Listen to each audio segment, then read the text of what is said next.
What's going on? What's going on? Man, you know what I want to talk about? I want to talk about Drink Champs. Drink Champs had Tony Rock on there.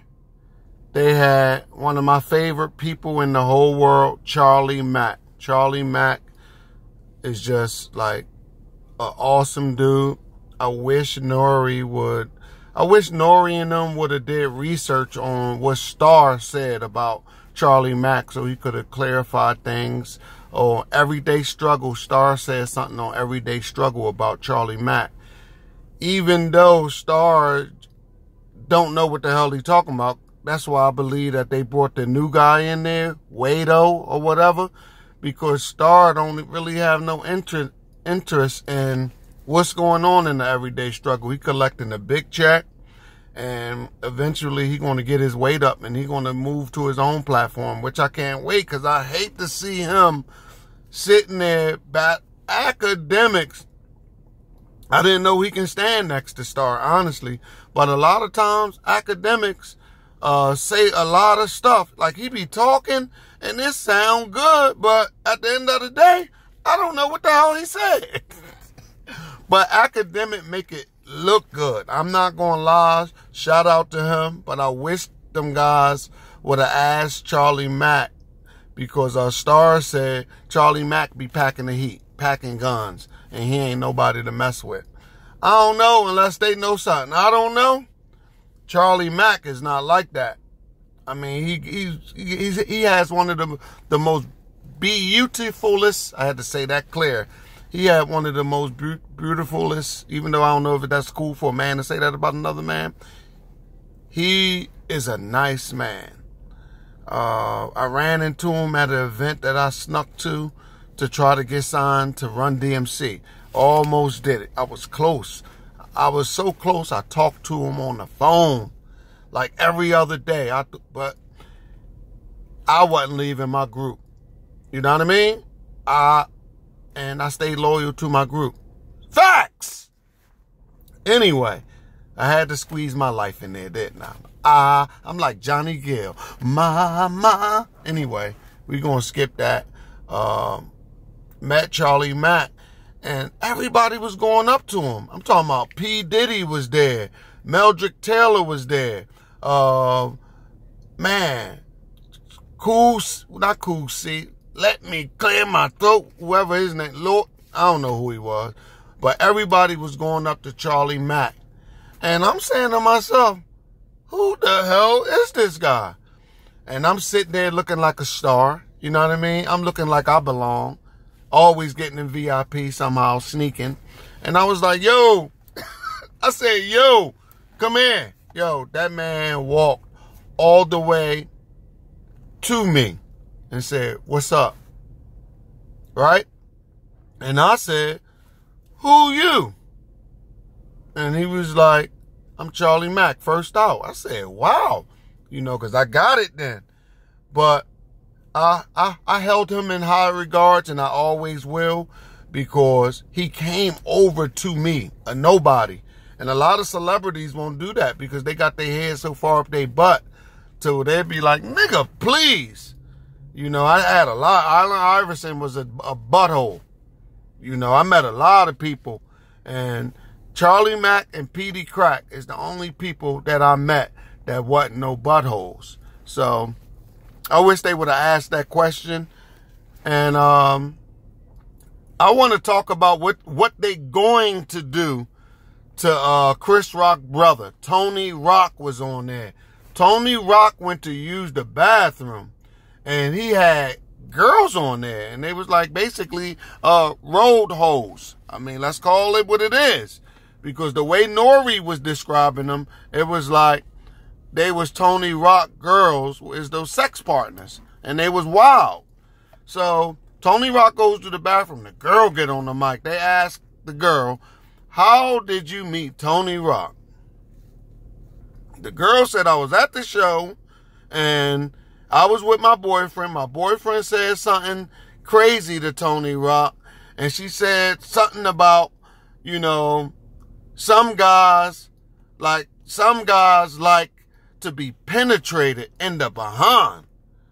So automatically, Nore, while Tony Rock was in the bathroom, Nore turned it into, like, yeah, Tony Rock.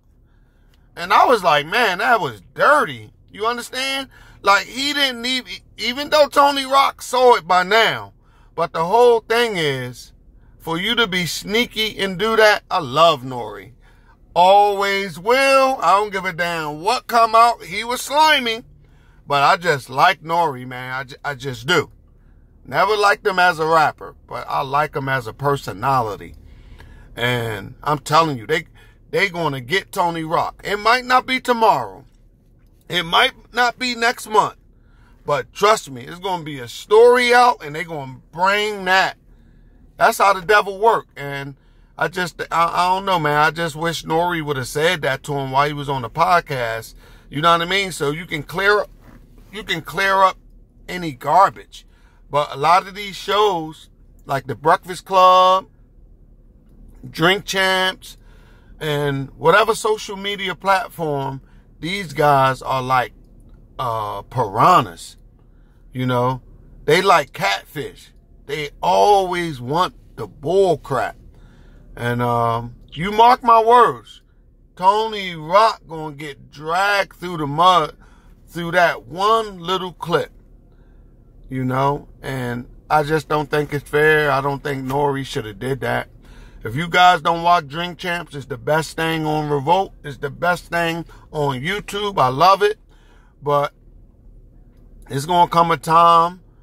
All a girl got to do is lie about, you know, Tony Rock now. Oh, I think he would. And they're going to pull that clip up. The girl said, I know God. Basically, I know guys that like me to put stuff up they behind. And they start laughing and insinuating Tony Rock. Then Tony Rock got out the bathroom like, hey, yo, what's going on? Oh, no, we was talking to the girl. What she say? Oh, nothing. They said, oh, nothing. And just laughed. And I really think that was sad and tasteless, you know, because Tony Rock, man, that brother did something that not too many people in this world can do. Make it on his own, didn't depend on his brother, and he grinded. To me, he's not a comedian to me. He just tell it like it is. And, yeah, and I like him for that. Haven't followed his stand-up too much, but I just like him as a personality also.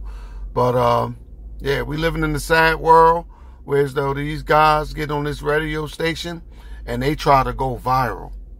And they'll do anything to set you up. Charlemagne, I don't know about DJ Envy, but Charlemagne and the girl, you know, all they do is try to set you. And they don't, you know what? I think they really do it, you know, I think they really don't know. I think they really don't know what they're doing. I think they know what they're doing, but I don't think they know what they're doing, you know? Yo. I just had to get that off my chest.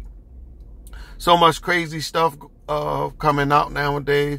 How the hell Joel Santana forget he had a gun in the bag? You want me to tell you how? Please, Joel's and the Dipset squad, please don't get mad at me.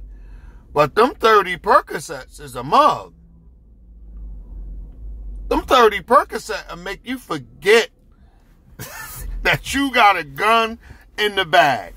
Facts. So that's the facts. He was on the Perk 30 binge and he forgot. So I just feel sorry for his kids, man. He got kids, you know, and they got to suffer through all that. Meek Mill coming home soon. Facts. Not a fan, but what they did to him was dirty, and I'll be happy to see him come home to his family. Joel Santana gonna do at least 5, 7. He don't got that long paper no more either.